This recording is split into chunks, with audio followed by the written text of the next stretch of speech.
ఏం కావాలి? పాలు కావాలా? ఈ పిల్ల అయితే ఎప్పుడు నాతోనే ఉంటుంది. దాని తల్లి అయితే టైం టు టైం వస్తుంది.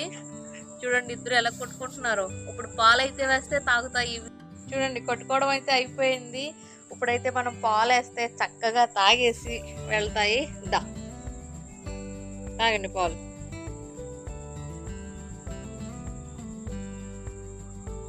తాగు, ఇంకేం చేస్తున్నావు? గ్లాస్లో పాలు తాగుదాం అనేది. చూడండి చక్కగా ఎంత బాగా తాగుతున్నాయో పిల్లలు.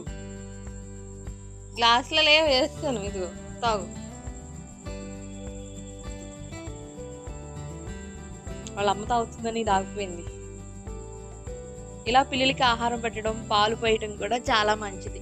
మూగజీవాలని ఏవైనా సరే మనం ఇంట్లో పెంచుకోనక్కర్లేదు. అవి టైం టు టైం వచ్చినప్పుడు మనం ఇలా మనకి తోచింది వాటికి పెడితే కనుక మన ఇంట్లో సంపద అనేది పెరుగుతుంది.